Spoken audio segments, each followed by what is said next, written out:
Okay. All right, that was interesting. So, fertility. Fertility is the main crux of everything. And so even I have to be very careful in how I position and how I use the words as far as obesity and emaciation, because that is all relative. That is relative. Okay? And this is where that's where all the biases, that's where all the biases come from, is the fact that you're placing a judgment on a person's size, on a person's weight, on a person's looks, on a person's whatever, based upon a prior perceived programming of what is normal. Okay? And that's another programming. That's like another freaking programming. And so this is why it's been so difficult, because you have to peel back the layers of programming. And it's a lot of layers. Even I'm peeling back the layers of programming, because even the words that I use are pejorative and they could be inflammatory. And then when something is inflammatory, it births a feeling, and then the person will try to use something to stop it, but then it metastasizes. And so fertility has no perfect way of looking, because it's all relative to the environment. So in a high frequency environment, fertility is going to look all different ways, because there's so much life being produced, and it's going to change people's phenotypical characteristics faster than what they want, just relative to what's going on. And so then what happens is then people take all their different remedies, producing more life, which then increases more diversity, and then also potentially even thermodynamically closes that person down, literally like shuts down the organs, the vital organs. So, okay, so fertility has no perfect way of looking, because it's all relative to the environment. So you have a high frequency environment, a low frequency environment. And this is why you have the geniuses and the talented people, because they have a high frequency blood type, as well as their programming, their access to resources. And so they're able to make connections pretty quick. And so you can have a high frequency blood type and be amazing in a low frequency environment. People are like, wow, this person's so amazing.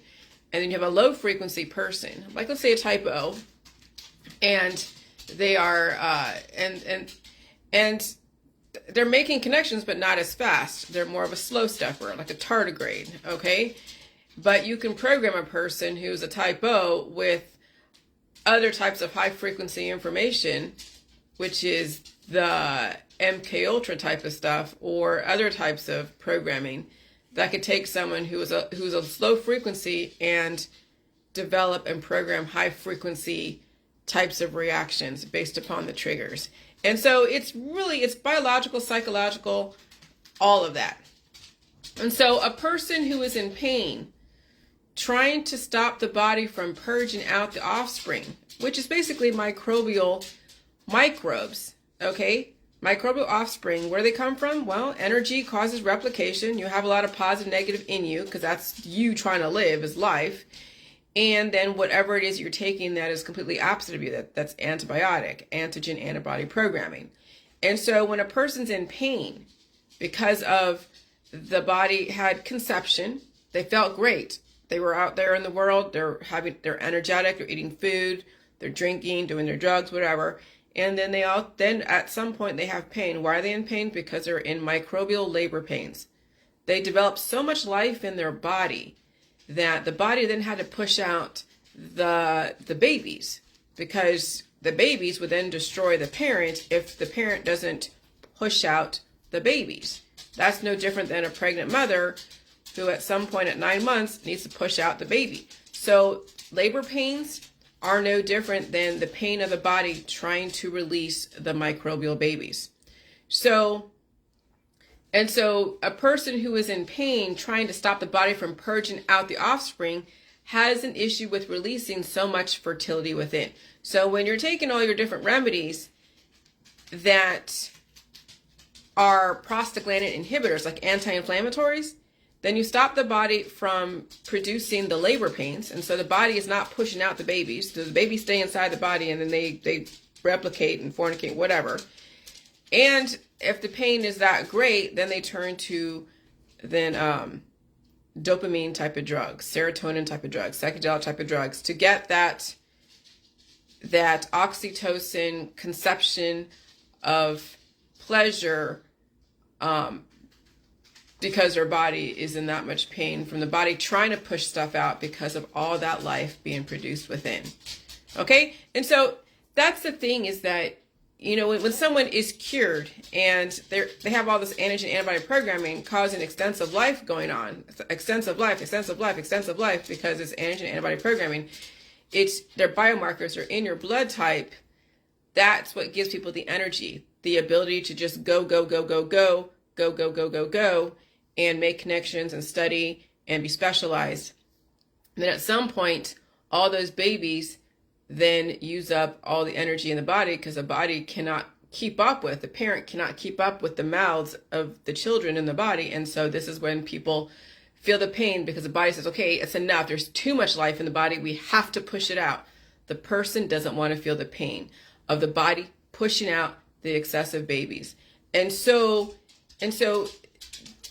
the point of now in this new world is you have to blow your nose. You have to open up your whole alimentary canal and be an open system, not a closed system, if you don't want the life inside of you to cannibalize you and turn into some diagnosable condition or died suddenly. And so when a person who is in pain trying to stop the body from purging out the offspring has an issue with releasing so much fertility within, this is why there are hormonal imbalances, which are basically specialized hydra who have a specific job. So every type of hormone, which I've said WHORE and then MOAN, is a type of chemical release based upon the needs of the body at the time. And it could be insulin, it could be oxytocin for the bonding, the pleasure. It could be so many different types of chemical biochemistry called hormones. Vitamin A, vitamin B, vitamin C, vitality. Okay, vitality is basically vitamin A, and those are all hydra. They're specialized hydra. They're microbes. They support the biochemistry of that microbe that has that specific job. Okay? And so youth is fertility. Aging and degrading is also fertility, but it's fertility working against you. That's where we really have to wrap our mind around how fertility can be looked at as someone who is older, even though they're not dropping babies and they're not releasing so much mucus. What's going on is the fertility in the body is sucking the life out of the parent, which is you. Okay? Anyone that's alive is a parent to 39 trillion microbes and 30 trillion protein cells.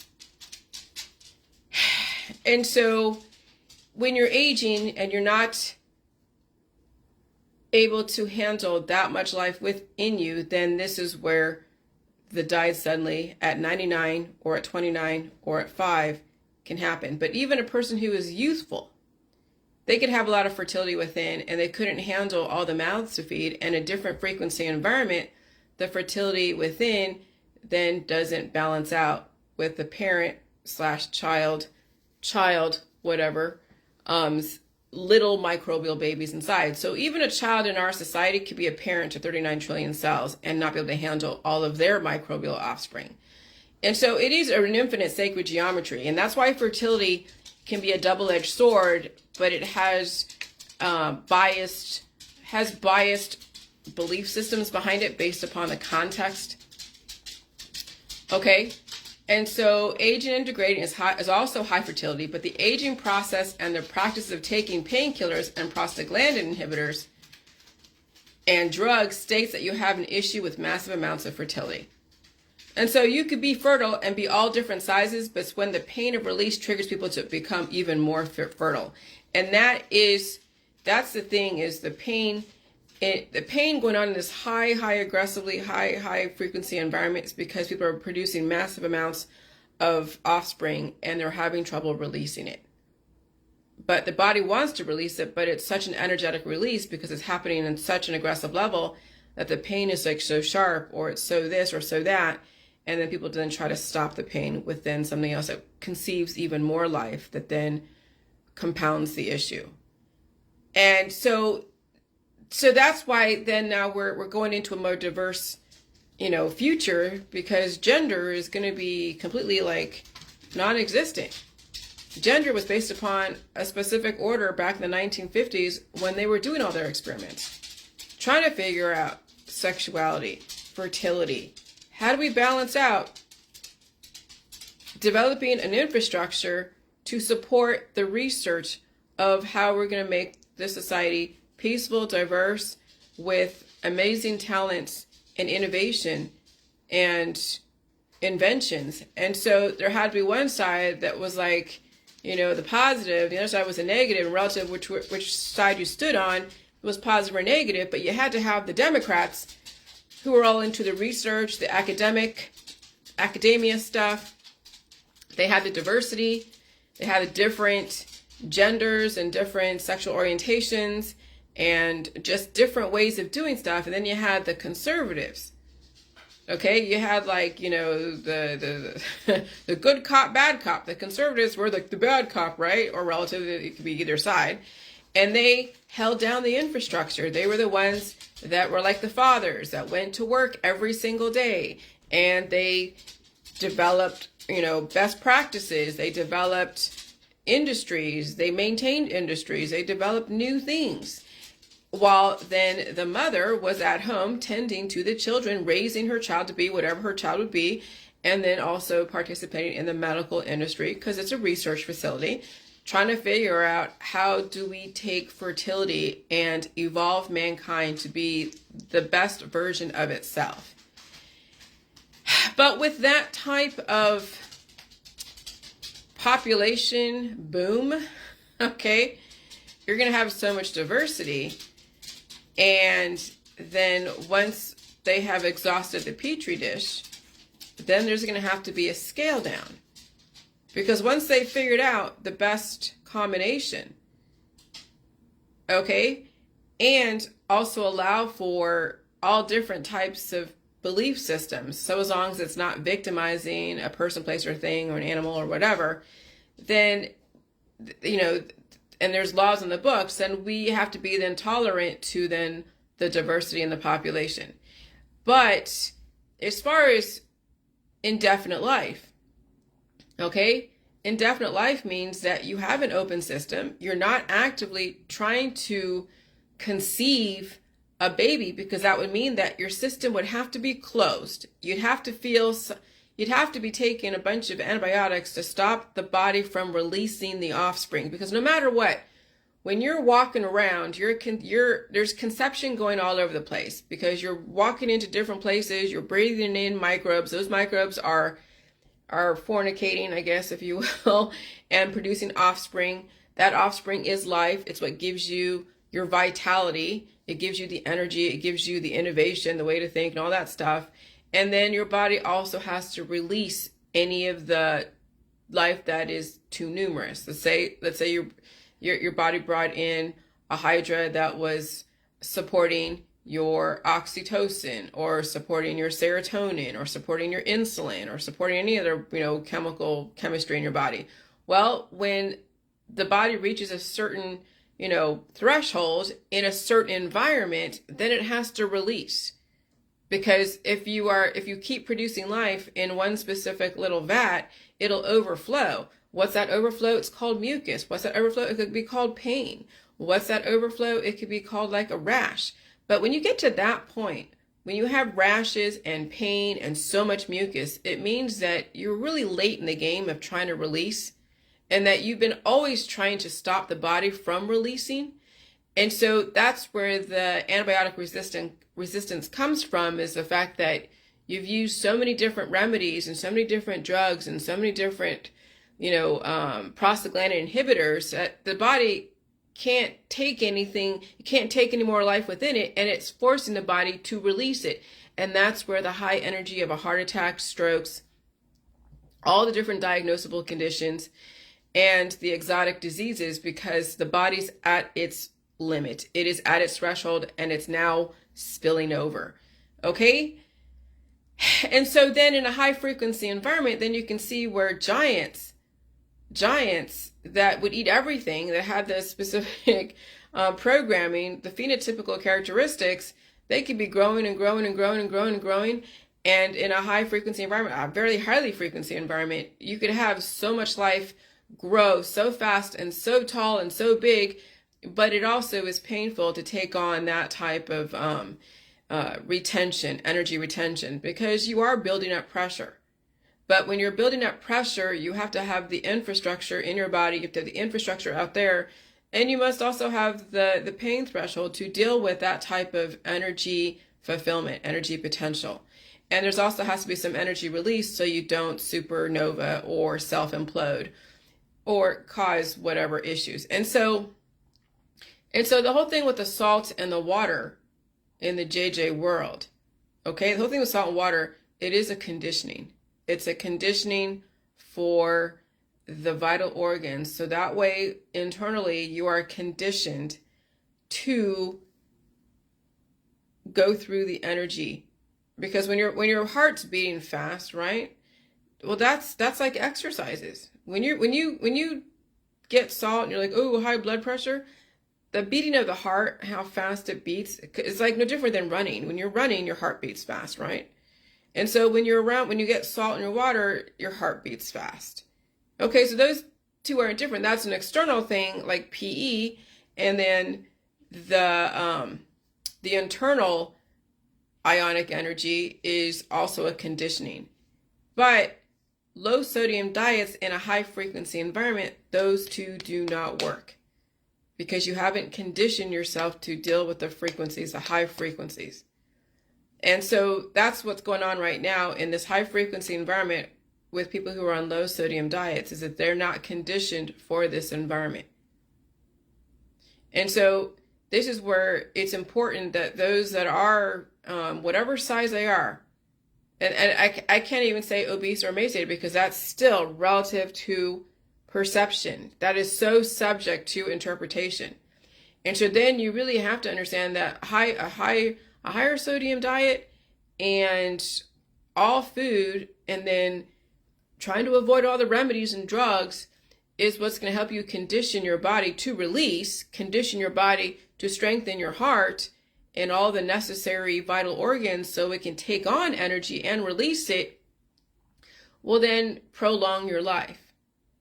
But again, if you're not conditioning yourself to deal with a higher frequency environment, and you're not conditioning yourself to take on substance, okay, because you can be in a high frequency environment and build up your conditioning on the inside, but the energy out there and the energy within are going to cannibalize you. So then you have to really manage how much energy do you need within. So then you do a higher sodium diet, but you're not doing saltwater flushes, and you're not trying to stop the body's energetic release.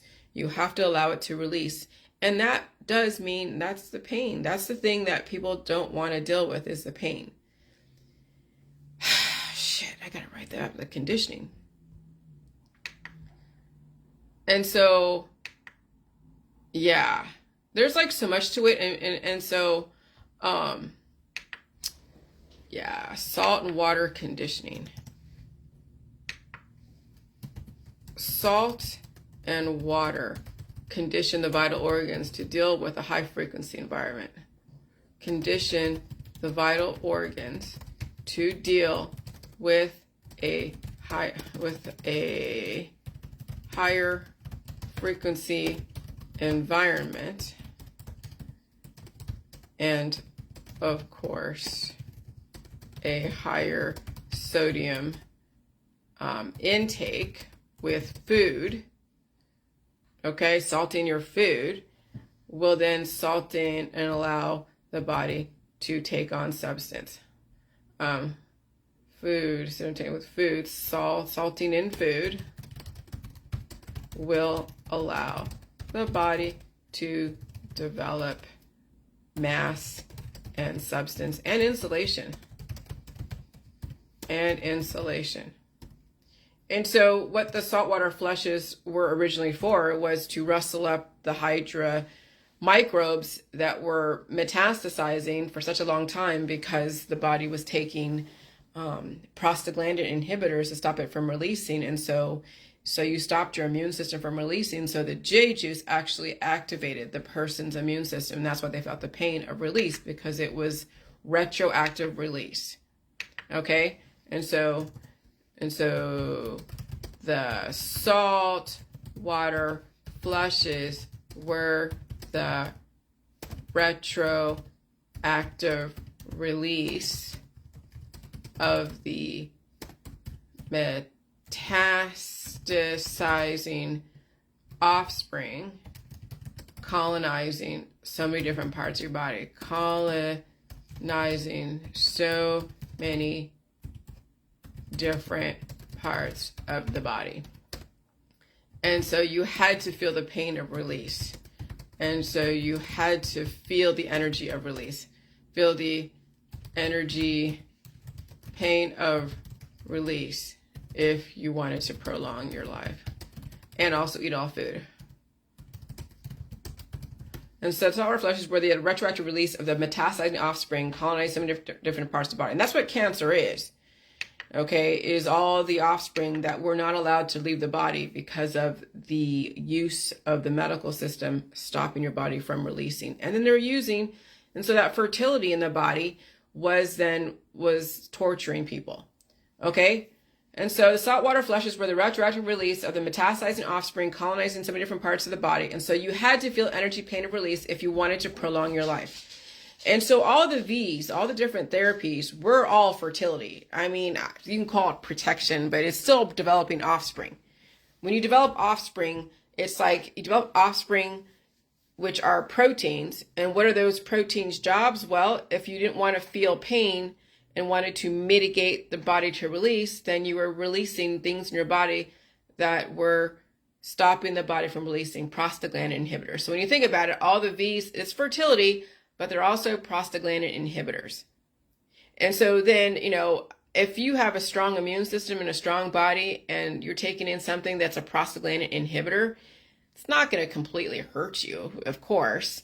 Your body's going to be like, well, what the hell is this? And purge it out. And so if it's like a foreign entity coming in whatever way like that, then you as a strong person who might be morally against taking anything intravenous would then purge out that type of programming on your own. You'd be blowing your nose, sneezing, pooping. You would feel the energetic pain of release because you're taking in something that's working actually actively against your natural processes. And so that is the intelligent way to explain why the issue with the V's, because it's all relative to your intention of why you're taking a V.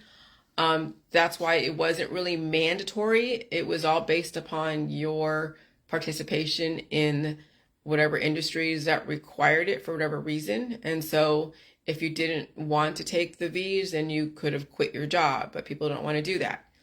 And so no matter what, everything is relative to intention. And so if you intend to release any offspring that do not belong in the body, and you intend to take on information in the environment, regardless of what it is, regardless of how it's programmed or why it's programmed, then you'll survive, and you will also believe in an open system, and you will not suffer through the pain of massive fertility and then the release, like the labor pains.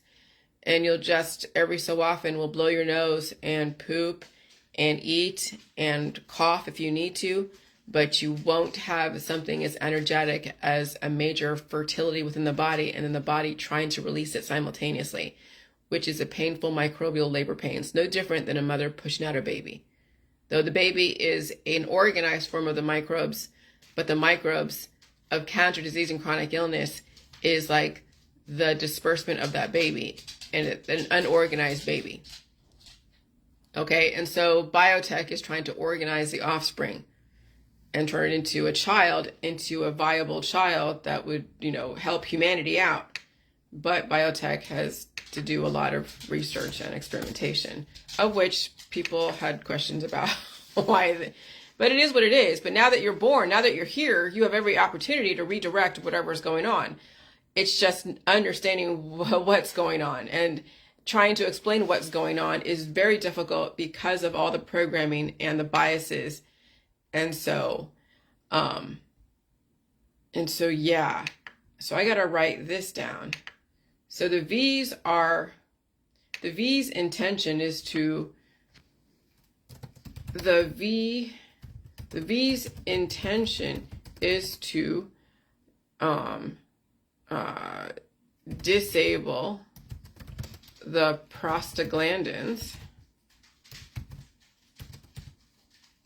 hormone of release, no pain, but it is also fertility. And while some people can handle fertility, others cannot. And inducing fertility in a high frequency environment is sketchy.